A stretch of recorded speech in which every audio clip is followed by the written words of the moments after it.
Hello Pokemon Go trainers, it's the Seahawks fan with another Pokemon Go video, and today I'm covering one of the greatest grand finals I've ever witnessed. It was awesome to be at a Milwaukee regional, such a fun time, and this grand finals, it was amazing. I'll go over how I did in a later video, but Media Fall, first time grand finalist. I think may have competed at other regionals before, but I mean, this is amazing for him to be on the winner's side. He has lost no sets of 3 to other players, and his team, very nice. He brought Bashidan. Bashidan won Pittsburgh Regional. Now, Pranav, a previous regional winner, definitely an amazing player. And I mean, this tournament, so many phenomenal players, so many regional champions. It was so awesome. And he has brought 2 flyers. Murkrow, I was real good in the Monterey Regional. Glenn Corsola, Credilli, most used Pokemon. Credilli's usage this tournament went up to 70%. Definitely phenomenal. And Meteorfall has struck gold with his lead into the little old Murkrow. Now, Corviknight Safe Swap, definitely a very strong safe swap. Good, decent answer to the Bashidan.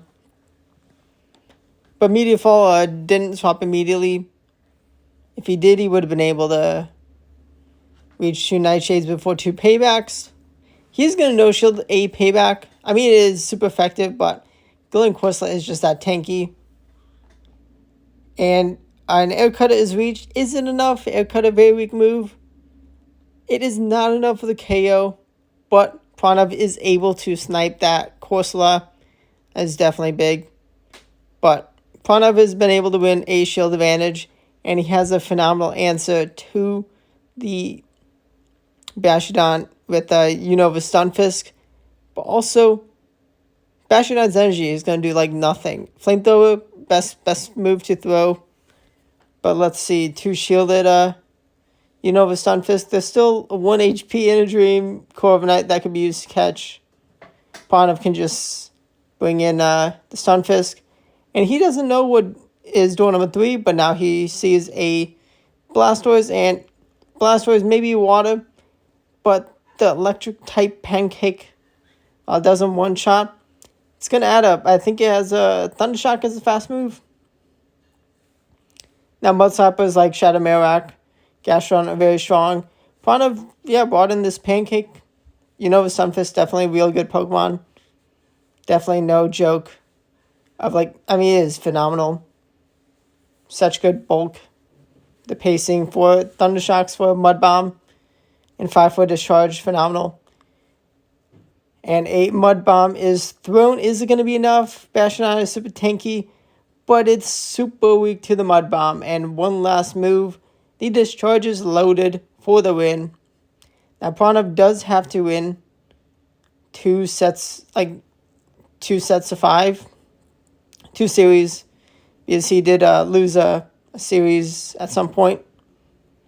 And into the next battle, another phenomenal lead for Media Fallen. And once again, the Corviknight Safe Switch. No Murkrow this time. I mean, understandable.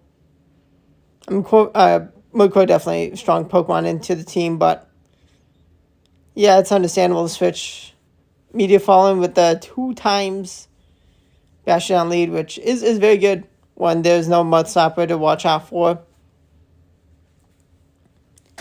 This time, Pranav goes for the Air Cutter bait and gets that boost. 30% a chance to attack boost.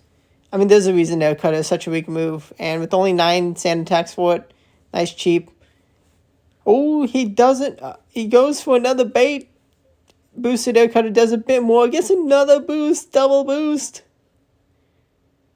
And another no-shield double boost Air Cutter gets the Corsola to yellow health. Now, there's no Pancake this time. I mean, it's not surprising, but Media Fallen does have his Mudslapper, his ground type. Not wanting to lose to Stunfisk once again. Rock Tomb is enough from the Credilli. And Bastiodon's not in range of the grass knot. Let's see. Glenn Corsa comes in, makes a nice catch. Bastiodon would have done more damage with Stone Edge, but let's see what the Marowak can do. Astonishes are putting in good work. And a Bone Club is reached before a Nightshade is thrown. Marowak has much better pacing to its Bone Clubs, so it's going to get to the second move first. Going to overfarm and try and throw on CMP tie, but Pranav knows he's not going to win that cap tie. Then he switches into Credillion and gets a huge farm down. He farms down a ground type with acid. What a play. Got just enough chip damage with that Astonish and is able to have 2 grass knots and a loaded Nightshade. Is Nightshade enough? It says, it does not say goodbye, but Corsa hangs on to get one of the Astonish, and wow. 2 bad leads into Bastiodon and 2 wins. Can Meteor Falling get a win?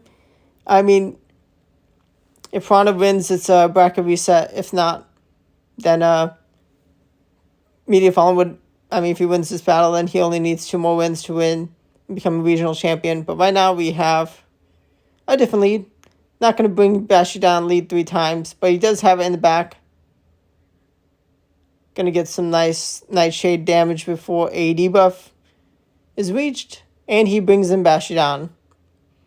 Because there's a lot of energy, and it is very nice to soak that up into the Bastiodon, into this Dino tank. Now, also 45 second switch clock. Well, 5 seconds, not a huge difference from 50 to 45. It has made a lot of enough. Definitely made this regional a lot of fun. After about 3 charge attacks thrown from either side, you're able to usually be able to swap at that point, which is awesome. 1 more grass knot, not enough for the KO. 1 sand attack could not say goodbye, and the flamethrower is going to get some damage. There's still some HP on the Corviknight, but not enough. And the Murkrow has returned. This time the Putty Hat Blastoise. What can it do? Its pacing, the Hydro Cannon, is good. It has a lot of fast tech pressure with rollout, but the Murkrow, such a star. Flying types, they've been so good this tournament. Fearow, Talonflame, and Corviknight also. Don't think I'm missing anything. I don't think Galtaria did good this tournament. Oh, Meteor Fallen fails to make a catch. Pranav is able to just bring in Corviknight. Now what can this Murkrow do? It reaches the Drill Peck. Gonna say goodbye to 1. Is Drill Peck gonna be enough? Stab Drill Peck says goodbye for the win and a bracket reset. What a performance by Pranav. He's a regional champion. Yeah, I don't think or at least he's been... yeah. If I'm wrong, so be it. Then silly goose me. But, they're both such amazing players to reach this high, to reach this at the Grand Finals. And the Grand Finals reset. So either trainer, 3 more wins needed. And now, Meteor Fallen, has he dropped? He has not dropped Bastiodon just yet. But Pranav brings Fortress, new Pokemon. He does have the Sunfisk once again. I do like Fortress. And he's just going to bank the energy, save for a later date. Blastoise comes in, able to spam those Hydro Cannons very nicely. 2 will be enough. Oh, Pranav goes full send of the payback. Does get Blastoise under half health. We got another Hydro Cannon. Is going to be enough. Oh, Corviknight hangs on and reaches a payback once again. Meteor Fallen knows that was a payback. That is huge. And even gets a couple more sand attacks. But actually, that's probably beneficial for Blastoise being able to get another rollout in. But the Pancake is going to throw a Mud Bomb, and that will be enough. Let's see what happens next. Corsola is here. Has a nice matchup. I mean, both tanky Pokemon. Better pacing to charge attacks for Stunfisk, but more fast attack damage with Astonish. Mud Bomb 1. 2 is not enough for the KO. But let's see what happens after this second Mud Bomb. Does he bring in Fortress? He brings in Fortress. And he's going to throw the Rock Tomb straight away. Bug Bite is resisted. And here comes the Bastiodon. Fortress does have a ground type move, Sand Tomb, but it is so weak. He does get a guaranteed defense drop. And Bastiodon gets a nice smackdown, farm down. Can Bastiodon reach 2 moves? It needs to reach 2 moves, does it? And as strong as Mud Bomb is, I mean, as super effective as it is, and even with the defense drop, how tanky is this Bastiodon? It hangs on. And he has a Galarian Corsola with Nightshade to swap and take the KO and get a win to start the Grand Finals reset. Bastiodon, a bit of a liability, but he does get a win with it on the team. Very, very crucial. Very big win. 2 more wins. He wins the finals. He becomes a regional champion. Pranav, he's already won 3 battles. Can he win 3 more? Oh, beautiful lead for the Murkrow. Meteor Fallen does leave with a get a Astonish for some energy for later matchup, which maybe helpful. Let's see how it goes. Credilli's safe swap, and there's still the Bastiodon. I mean, Bastiodon is a regional winner this season. It hasn't won other regionals before. He wants to win with it. And I mean, Double Flyers, it's not unwinnable for Pranav, but great catch by him. Catching resisted Rock Tomb. Yes, attack drop, but Grass Knot would have been so much extra damage. Time for Mud Bombs. These are debuffed. But the Pancake will get to a good amount of moves. Courseless on back-to-back Nightshades. Definitely also let me know what your favorite battles throughout this event was. Definitely was such a fun time. And Corviknight comes in to take a Nightshade, and then the return of Bastiodon. Now, as much fast attack damage pressure as Bastiodon has, even with the Smackdown buff, thankfully its energy generation is very slow. And this is, Bastiodon is the epitome of a RPS Pokemon. Meteor Fallen had the Flamethrower to throw before the payback was thrown. Oh, he should have thrown sooner. Prana was able to get rid of all that energy. The greed. This is why you gotta throw your moves. But there are times when you need to save the energy. They can be much better matchups. But let's see what happens. Still 2 Pokemon apiece. Murkrow comes in and a Nightshade is launched. Resistant move, but enough damage. I think it was a potential Power Gem. What can this Credilli do against the little bird, Murkrow? Oh, back-to-back moves. Goodbye, Credilli. Another win for the Murkrow. Let's go. What amazing play. Now, let's see who is going to take the lead in this series after the tie. The next game, oh, it's a Credilli mirror match. Okay, this is where we're going to find out who gets to throw the move first, who has high attack. Meteor Fallen has a higher attack. Credilli, maybe same attack, and just winning the coin flip is definitely crucial, being to throw the first Rock Tomb in this matchup, but they could both swap out and bank the energy for later. Meteor Fallen is then going to take a double debuffed Rock Tomb. I mean, still good amount of damage, just less. He doesn't go into to red health. And they both swap into their birds. Firo, such a star. I should have respected it. I totally didn't realize how good Firo was going to be. Firo is this season. But right now, Dual Peck, while resisted, still good damage. And yeah, the sand attacks are doing nothing to Firo. Firo gets first Pokemon gets the opponent under half health first. Air Cutter bait is thrown. Oh, Firo reaches one more Drill Peck before the next Air Cutter, but it's not enough for the KO. And that actually may be best case scenario. Could he farm down and get some energy going? Pranav swaps into door number 3, the Fortress. And before any moves are reached on this Bug Bite Pokemon, Bone Club is going to take a shield. First shield of the battle. Meteor Fallen. Well, no shielding, a very weak move. Let's see what happens. He is taking so much extra Bug Bite damage.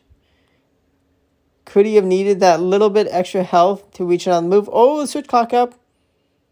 Bug Bite is able to just farm down the Credilli. And there's just not enough HP left on Meteor Fallen's Pokemon. And the Mudslapper gets Bug Bite down. Wow, what an end game. Being able to Bug Bite down the rest of the team after seeing the Flying type come in, that was huge. Definitely big.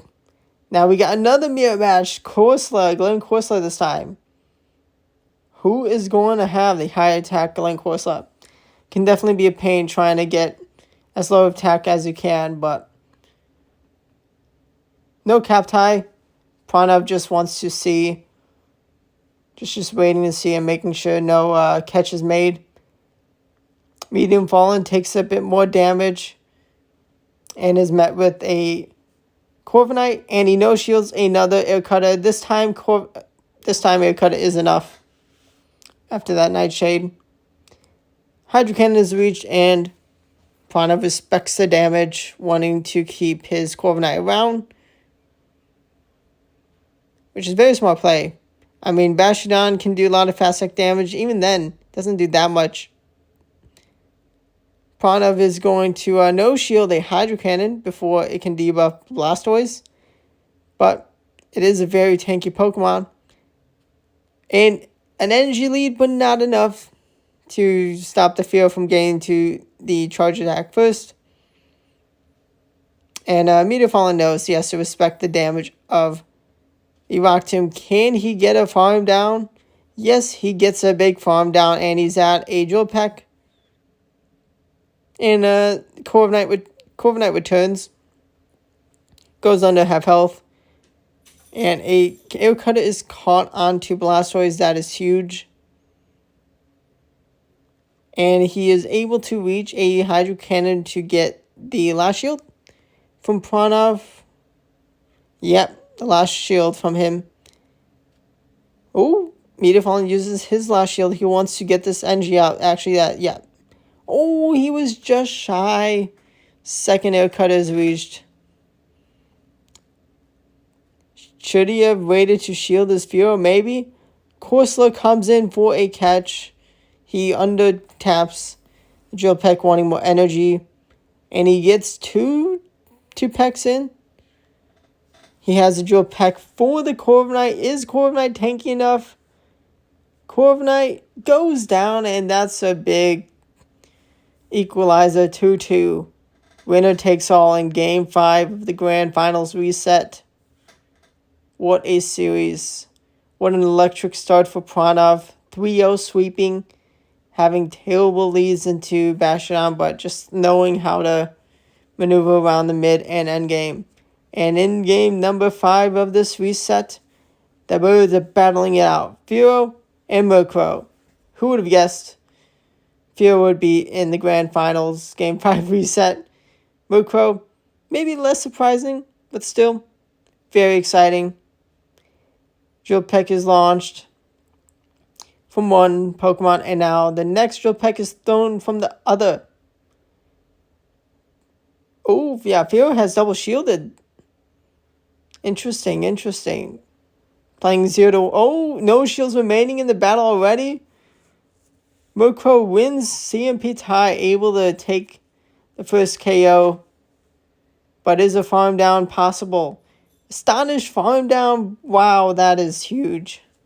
Taking very little fast deck damage. Getting big energy. Corviknight has no shields to break through. Can get to a payback before second Nightshade is reached. And he does launch the payback. How much does it do? It kabooms! Big damage. But Red HP Corsola is able to get out a Nightshade. And then the swap into Shadow Marowak. And oh no, for Marowak, this has to be game over. Credilli is going to be reaching a Grass Knot soon and truly one-shotting. And he farms up right before a Bone Club is reached. And kaboom! But no! Credilli doesn't one-shot. How good is that Shadow Marowak? That is insane. They fast move each other down. That is unreal. But surely Corviknight can take the win here. Air Cutter is not enough, and Astonish says goodbye. Oh man, what a finale that was. Man, this was such an insane game 5. That was so fun. Battle 5, that was 1 HP in a dream. That has to be like a near, almost like that probably is a perfect Shadow Marowak. Top 10 minimum. Wow. That was so exhilarating, and that had to be like an insane Galarian Corsola. I mean, it took, yeah, that's just, what a finale, and congrats to Media Fallen. I hope you enjoyed watching the regional event. Definitely so much fun. And a new regional champion, so awesome. Can't wait to hopefully see him do well in Pokemon Worlds next year. He has auto-qualified, but definitely let me know your thoughts on the battles. What fun, what amazing battling. So good. Thanks for watching. Let me know if you want to see more videos like this, me covering the grand finals. I mean, the level of battling so amazing. But thanks for watching. Subscribe to the channel for daily Go Battle League videos. And goodbye.